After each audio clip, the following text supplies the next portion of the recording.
The Red Necromancer Who Could. DM exceeds all expectations. Hi everyone, All Things D&D is back with another story. This may be one of the best examples of a first-time DM exceeding all expectations. Without spoiling anything, you need to listen all the way to the end and tell us what you would do. I ran a campaign called the Maelstrom Mercenary Guild for about a year. This was the first time a lot of us had played D&D, and my first time DMing. I was one of those people who never cared about playing. I'm Miles Tygard. I'm a published fantasy author. To me, D&D was a challenge. I wanted to DM and spin the story for my players, to practice my writing and my improv. Over that year, my writing skills improved, and the twists I threw at my players became more and more elaborate. I had a little help from this channel as well. About 9 months into the campaign, I reworked the False Hydra storyline from this channel to fit my group and threw it at them, and my players loved it. I don't think Darnell ever recovered from discovering he had been married at one point. If this story inspires other DMs to use this on their players, I'll consider it a success. The party consists of Darnell the Human Fighter, Kartev the Dragonborn Rogue, Solidus the Grung Warlock, Inna the Furbold Cleric, Kezrin the Centaur Paladin, and Galvin the Kalashtar Artificer. Late in the campaign, I subbed out of the DM spot to let one of my players DM in the same world, the guy who plays Solidus. I brought in a red necromancer named Gitter Dunn. Instead of summoning undead normally, he had 3 skulls in his bag that were his party members back from when he was a level 1 bard.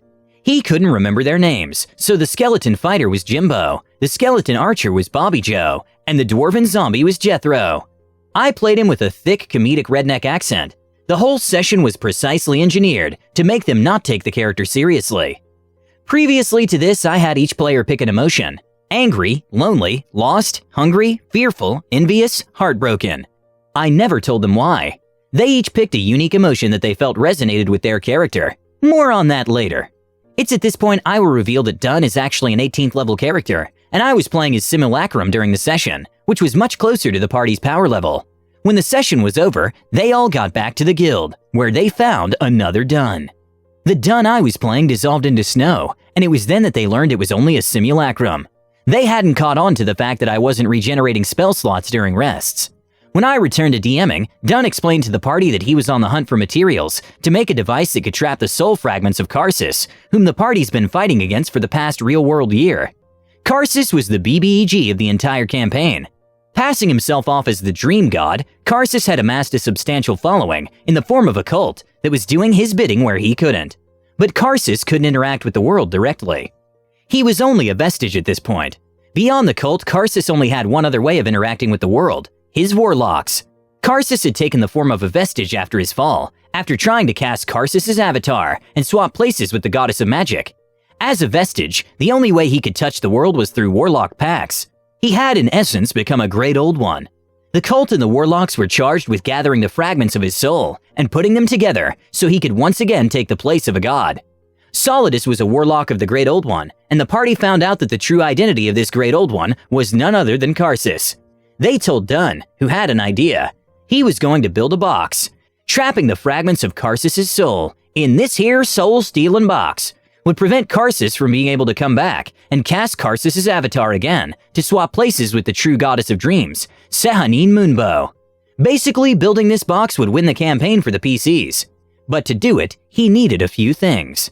1. The Tome of Igwilv, which contained the crafting recipe for the box with the silvered runes. 2. 500,000 gold, which was the only part of the recipe Dunn remembered.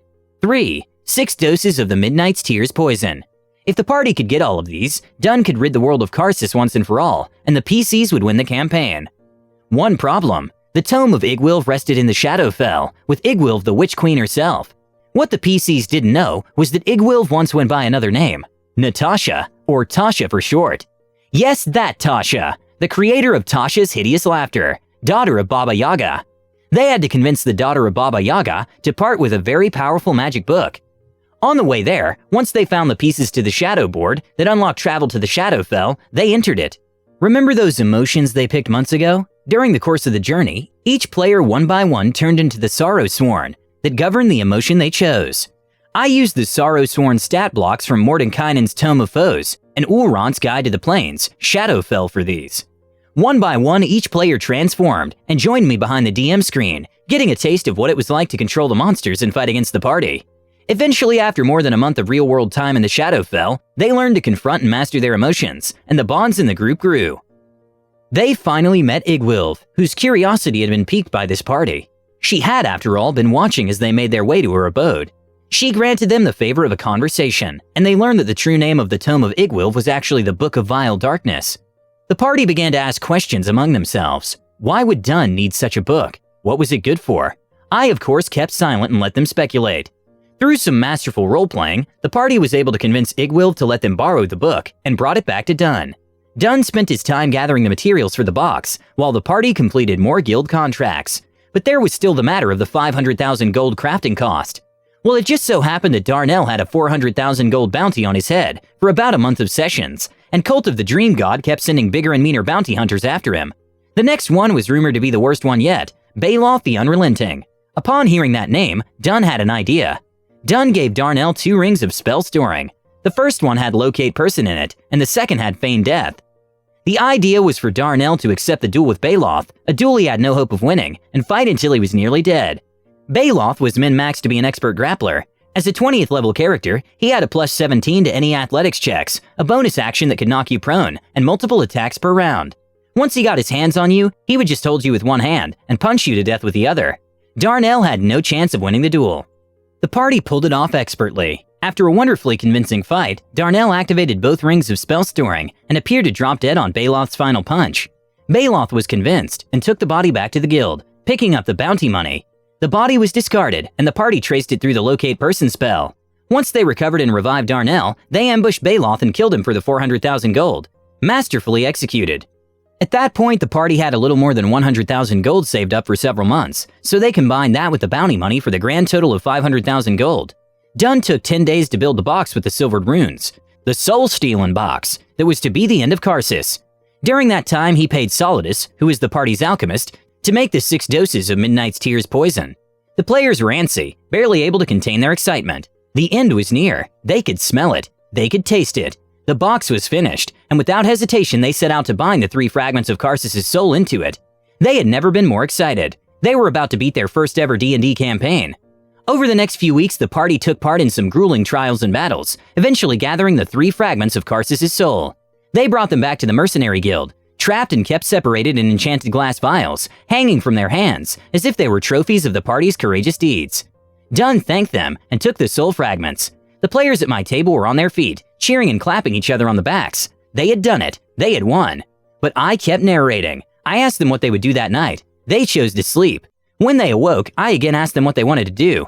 They were confused. The game was still going for some reason, and they grew suspicious. The party rose, making their way down to the main floor of the guild hall. There was no one at the front desk, where Dun liked to hang out. Dread settled in, and the search became frantic. Something was wrong, and they knew it. Dun was gone. They searched the guild hall, even going so far as to break into the guildmaster's quarters. They found a discarded robe lying in a heap on the floor, almost in the shape of someone who would have worn it. Solidus identified some liquid on the floor as a bit of the poison that had seeped into the floorboards. Confused, they looked to the desk. For once, the Book of Vile Darkness was not clutched tightly to Dun's chest, and Solidus and Galvin worked together to read through it. Once they did, they discovered the horrible truth. The box they helped Dun build was a phylactery. He had taken the Midnight's Tears poison himself. Dun had been using them to help him become a lich the entire time. They traded the BBEG they were hunting for another one of their own making.